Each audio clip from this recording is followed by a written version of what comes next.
આપણી સંકલ્પ ન્યૂઝ ચેનલને સબસ્ક્રાઇબ અને લાઇક કરો, બેલ આઇકન દબાવો જેથી આવનાર ન્યૂઝ અપડેટ્સની નોટિફિકેશન આપના મોબાઈલ પર સૌથી પહેલા પહોંચે. Like, subscribe and share the video. નમસ્કાર દર્શક મિત્રો, હું છું પૂજા ટંડેલ. સંકલ્પ ન્યૂઝમાં આપનું સ્વાગત છે. સમાચારની શરૂઆત કરતા પહેલા એક નજર આજના મુખ્ય સમાચાર ઉપર. વલસાડના ડુંગરી ગામે પરિવારો સૂતા રહ્યા અને તસ્કરો રૂપિયા 6 લાખ મત્તાનો હાથ ફેરો કરી ફરાર. સોના ચાંદીના ઘરેણા, ઇમ્પોર્ટેડ ઘડિયાળો, 17,000 રોકડા મળી કુલ રૂપિયા 6 લાખથી વધુની ચોરી. વલસાડના ડુંગરી ગામમાં પહાડ ફળિયામાં ઘરફોડ ચોરી કરી તસ્કરો ફરાર થઈ ગયા હતા. પરિવાર સૂતા હતા અને તસ્કરો હાથ ફેરો કરી ફરાર થઈ ગયા હતા.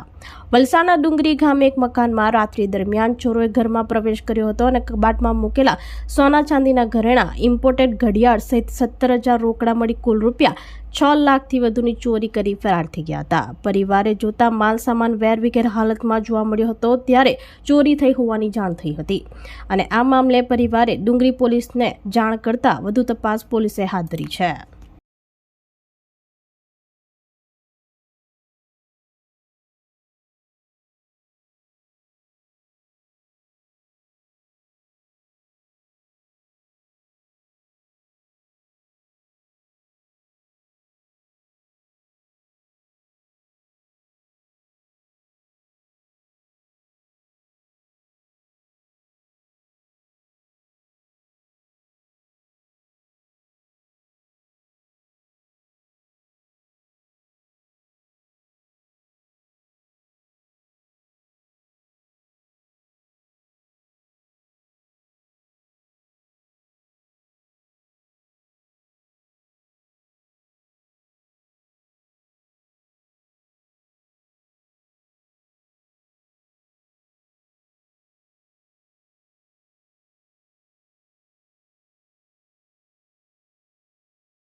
વલસાડના ભાગડાવાડામાં કોડેન ફોસ્ફેટ સિરપની બોટલો સાથે ઝડપાયેલ ઇસમ સાથે સપ્લાયરની પણ ધરપકડ.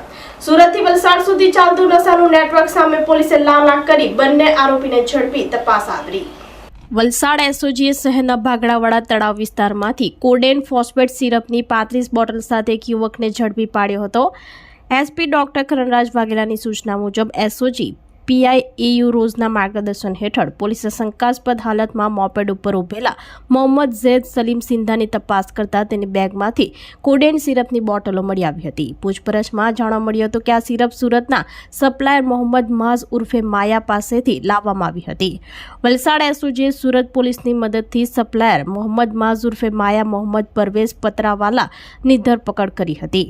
બંને આરોપીઓ વિરુદ્ધ એનડીપીએસ એક્ટ હેઠળ ગુનો નોંધવામાં આવ્યો હતો. આ કેસમાં સુરતથી વલસાડ સુધી ચાલતું નશાનું નેટવર્ક સામે આવ્યું હતું. આ મામલે પોલીસે વધુ તપાસ હાથ ધરી છે.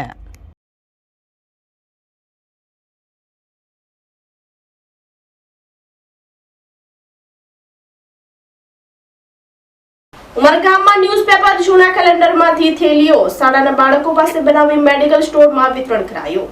ઇનરવ્હીલ ક્લબ દ્વારા કાગળની થેલીઓ વાપરી પ્લાસ્ટિક લોકોની ઘરે નહીં જાય સાથે પર્યાવરણ બચાવવા પહેલ કરી. પ્લાસ્ટિક બેગનો વપરાશ નાની નાની બાબતોમાં કઈ રીતે ઘટાડી શકાય તેવો પ્રયાસ સામાજિક સંસ્થાઓ કરી રહી છે. ઇનરવ્હીલ ક્લબ ઓફ ઉમરગામ દ્વારા પ્લાસ્ટિક મુક્ત થવા લોકો માટે અલગ અલગ જનજાગૃતિના પ્રયાસો કરતી રહી છે. ન્યૂઝપેપર જૂના કેલેન્ડરમાંથી કાગળની થેલીઓ શાળાના બાળકો પાસે બનાવી મેડિકલ સ્ટોરમાં વિતરણ કરવામાં આવ્યું હતું.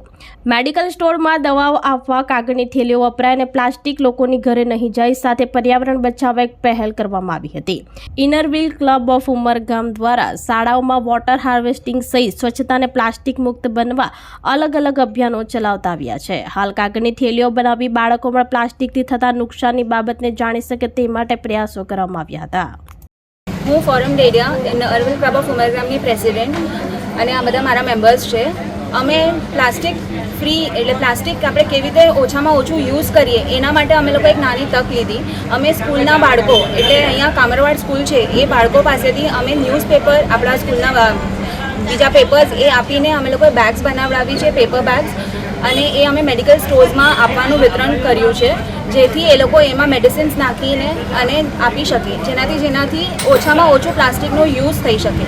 એક નાની અમે લોકોએ પહેલ કરી છે અને એના માટે અમે ખૂબ પ્રયત્ન કરી રહ્યા છીએ કે આપણે પ્લાસ્ટિક કેવી રીતે ઓછામાં ઓછું યુઝ કરીએ. ગીર સોમનાથ કોડીનારમાં પ્રસ્તાવિત સોલિડ કાર્ગો જેટી પ્રોજેક્ટ માટેની પર્યાવરણ લોક સુનાવણી યોજાઈ.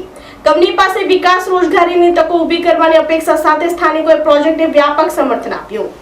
ગીર સોમનાથ જિલ્લાના કોડીનારના છારા ખાતે જ્યાં સીમર પોર્ટ દ્વારા આશરે 4,000 કરોડ રૂપિયાના ખર્ચે નિર્માણ થનાર solid cargo jetty island breakwater અને ટ્રાન્સશિપમેન્ટ માટે બાંધકામ જેટીના ઉપયોગ માટેની પર્યાવરણ લોક સુનાવણી સફળતાપૂર્વક સંપન્ન થઈ હતી. ગુજરાત પ્રદેશ નિયંત્રણ બોર્ડ દ્વારા આયોજિત આ સુનાવણી ગીર સોમનાથ જિલ્લા નિવાસી કલેક્ટર રાજેશ આલ અને જીપીસીબીના એસબી પરમારના અધ્યક્ષસ્થાને યોજાઈ હતી. લોકોએ કંપની દ્વારા વરસાદી પાણીના યોગ્ય નિકાલની વ્યવસ્થા કરવા જણાવ્યું હતું, જેથી અન્ય ખેડૂતોની જમીનને નુકસાન ન થાય. અનેક લોકોએ કંપની દ્વારા આ વિસ્તારમાં લોક સુખાકારીના કાર્યોને અગ્રતા આપવા તેમજ પર્યાવરણ અંગે લોક જાગૃતિના વિવિધ કાર્યક્રમો કરવા માંગણી કરી હતી. સુનાવણી દરમિયાન CSR પ્રવૃત્તિઓ હેઠળ ખેડૂતોને સમૃદ્ધ કરવા, ફરતા દવાખાનાની સુવિધાઓ શરૂ કરવા, સારા શિક્ષણની વ્યવસ્થા, પાણીના સ્ત્રોતો વધારવા, સ્થાનિક રોજગારી અને વૃક્ષારોપણ જેવા પ્રજાલક્ષી વિકાસના મુદ્દાઓ પર કંપનીએ કામ કરવું જોઈએ તેવા સૂચનો પણ સ્થાનિકો દ્વારા કરવામાં આવ્યા હતા. આ તમામ મુદ્દાઓની રજૂઆત સાથે સ્થાનિક લોકોએ સીમર પોર્ટની સોલિડ કાર્ગો જેટી માટે પોતાનું સમર્થન આપ્યું હતું. તેની સાથે સાથે આ વિસ્તારની અંદર સૌથી મોટી બેરોજગારીની પ્રશ્નની પણ ચર્ચાઓ થઈ હતી. સ્થાનિક યુવાનોનું કહેવું છે કે ઘણા સમયથી કંપની દ્વારા અમને લેટર આપવામાં આવ્યા છે, પરંતુ તે લેટર કોઈ કંપની સ્વીકારતી નથી, જેથી કરીને સીમર પોર્ટ દ્વારા તાત્કાલિક અમને નોકરી આપવામાં આવે તેવી માંગ પણ કરી હતી. ગીર સોમનાથથી રિપોર્ટર વિશાલ તંબોલી, સંકલ્પ ન્યૂઝ. આજરોજ કોડીનારના આ છારા ગામ ખાતે મેસર સીમર પ્રોટ પ્રાઇવેટ લિમિટેડ દ્વારા ગામ છારા, તાલુકો કોડીનાર, જિલ્લો ગીર સોમનાથ ખાતે તેમની પ્રસ્તાવિત વોટરફ્રન્ટ અંદર સોલિડ કાર્ગો જેટીનું બાંધકામ 8 મિલિયન મેટ્રિક ટન ટ્રાન્સશિપમેન્ટ માટે બાંધકામ જેટીનો ઉપયોગ 4500 મીટરના ટાપુ બ્રેકવોટરના બાંધકામ માટેની પરિયોજના માટે આ લોકસુનાવણીનું આયોજન આ છારા ગામ ખાતે કરવામાં આવેલું હતું.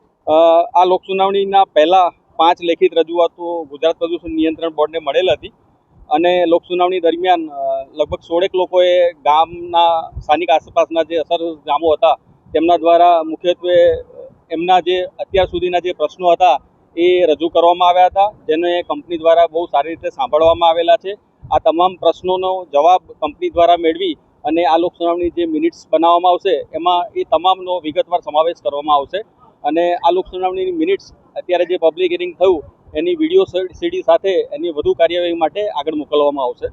વલસાડ હાઈવે પર ધૂળની ડમરીઓ ઉડતા વાહન ચાલકોને ભારે હાલાકી. હાઈવે દ્વારા ખાડા પર નખાયેલ મટીરીયલ યોગ્ય રીતે ન પાથરતા આ મુશ્કેલી સર્જાઈ હોવાની બૂમ. વલસાડ નેશનલ હાઈવે નંબર 48 ઉપર ચોમાસામાં માર્ગ ઉપર ખાડાઓ પડતા માર્ગ બિસ્માર બન્યો હતો. ત્યારે વરસાદી માહોલ બંધ થતા માર્ગ ઉપર ધૂળની દમડીઓ ઉડતા વાહન ચાલકો પરેશાન બન્યા હતા. વરસાદ બંધ થતા ખાડા પૂરવા નખાયેલ મટીરીયલના કારણે ધૂળ ઉડતા વાહન ચાલકોના આંખોમાં જતા ભારે પરેશાનીનો સામનો કરવો પડી રહ્યો છે. હાઈવે ઉપર ભારે વાહનો પસાર થતા ધૂળ ઉડતા નાના વાહન ચાલકોને ભારે હાલાકી સર્જાઈ રહી છે. હાઈવે દ્વારા યોગ્ય રિપેરિંગ કામ ન કરતા લોકોને મુશ્કેલી વેઠવી પડી રહી હોવાની લોકોમાં બૂમ ઉઠી રહી છે. ત્યારે નેશનલ હાઈવે પર યોગ્ય રીતે મટીરીયલ નાખી ખાડા પૂરવા લોકોમાં માંગ ઉઠવા પામી છે. મોઢે રૂમાલ, માસ્ક, ગોગલ્સ પહેરીને જવાની ફરજ પડી રહી છે, પરંતુ ધૂળની ડમરીઓ એટલી હદે ઉડી રહી છે કે આગળ કશું દેખાય નહીં તેવી હાલાકી સર્જાઈ રહી છે, જેને લઈ લોકોએ આક્રોશ વ્યક્ત કર્યો હતો.